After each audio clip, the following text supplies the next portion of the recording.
ఎందుకు కొడుతున్నారు? గతంలో వాళ్ళకి కొట్టారు. అసలు మనమేం కొట్టలేదు.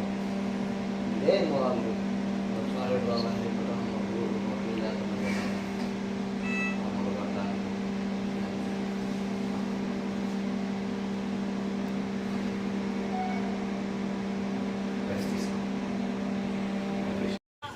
తెలుగుదేశం ప్రభుత్వం వచ్చిన గత 9-10 నెలల నుంచి సూపర్ 6 మాట దేవుడికి ఎరుగా. ఎవరన్నా సూపర్ 6 అడిగితే చంద్రబాబు నాయుడు గారి చెవులో చెప్పమంటున్నారు ముఖ్యమంత్రి గారు. ఈ ప్రాంతంలో అభివృద్ధి అనేది అసలు ప్రజలు మర్చిపోయారు కూడా. తెచ్చిన గవర్నమెంట్ కాలేజీని మూలపడేశారు. పిడుగురాళ్ళలో బ్రిడ్జ్ శాంక్షన్ చేయించి టెండర్లు పూర్తి చేస్తే అది ఇప్పటివరకు నిర్మాణం చేపట్టలేదు.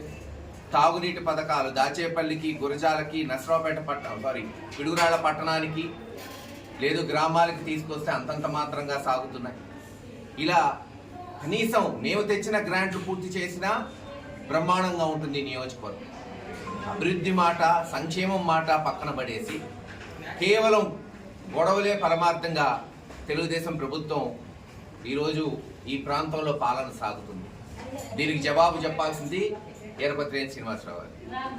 ఈరోజు జూలకల్లులో ఇది 4వ ఘటన. మొట్టమొదట ఎస్సీలు మహేష్ కానీ లేదు వందనం మర్యాదాసు, ఆ తర్వాత ముస్లిమ్స్ నన్నేసా, ఆ తర్వాత మరి కొంతమందిని పోలీస్ స్టేషన్ తీసుకెళ్ళి అక్కడ కొట్టారు. అంకారావు, సుబాని, వీళ్ళని హసన్, మళ్ళీ తర్వాత లక్ష్మారెడ్డిని, ఈ రోజున మళ్ళీ వెంకటరెడ్డిని, పిచ్చిరెడ్డి. ఇది జోలకల్లో చేస్తున్న ప్రభుత్వం. గమనిస్తున్నాం, మేమే అందరిని అన్నట్లా, జోలకల్లో ఉన్న తెలుగుదేశం నాయకులు అన్నట్లా ఉన్నారు కొంతమంది పనికి మాల్లో. ఖచ్చితంగా లెక్కలు రాస్తున్నాం, రేపు చూసుకుంటారు మీరు కూడా ఎలా ఉంటుంది. పోయినసారి లాగా మట్టుకుండదు. ఇంతకు ముందు అందరు ఒకటేలే, అందరికి చేయాలే, న్యాయం ధర్మం తప్పు, అందరిని తెలుగుదేశం అయినా వైఎస్ఆర్ అయినా సమానంగా చూడాలన్నాడు జగన్మోహన్ రెడ్డి గారి. సంక్షేమం అలాగే జరిగింది. ఎక్కడా గొడవలకు తావిబుల హాయిగా అభివృద్ధి చెందింది జోలకల్లు గ్రామం. యునానిమస్గా ఎస్సీలకు చెందిన వాళ్ళు సర్పంచులు అయ్యారు. లేదు అనేక పదవులు వచ్చినాయి. అభివృద్ధి చేశాం, రోడ్లు వేసాం, మంచినీటి పథకం తీసుకొచ్చాం, సచివాలయాలు కట్టాం. చేయండి, మీరు అంత కాకపోతే ఇంకా రెట్టింపు పనులు చేసి చేయండి, ఎవరు కాదనట్లా. కానీ ఇలా ఒక్కొక్కళ్ళని కొడతాం, ఒక్కొక్కళ్ళని చేసి కొడతాం అంటే ఊరుకునే రోజులు పోతాయి. బలం ఉన్న ఊరు అది వైఎస్ఆర్సీపీ, గుర్తుపెట్టుకోండి. అందరూ ఒకటయ్యారా ఎలా ఉంటుందో పరిస్థితి.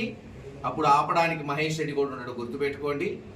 కేసు తప్పు చేస్తుంటే పోలీసులు కేసు పెట్టండి, పోలీసులు చర్యలు చేపడతారు. ఏ తప్పు లేకుండా చేలకపోతున్న వాళ్ళని, వాళ్ళ పనులు చేసుకుంటున్న వాళ్ళని ఏదో బెదిరించాలి, బెదిరిపోయే ప్రశ్నే లేదు.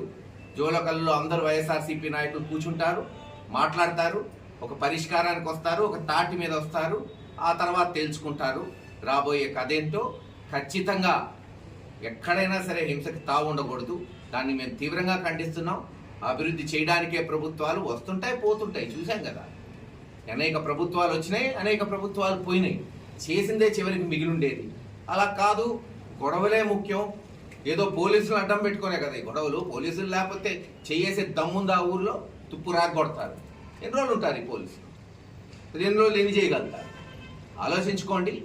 ఇంకా మీరు మారకపోతే మీకు పట్టే కర్మ దేవుడు కూడా కాపాడలేడని తెలియజేస్తారు.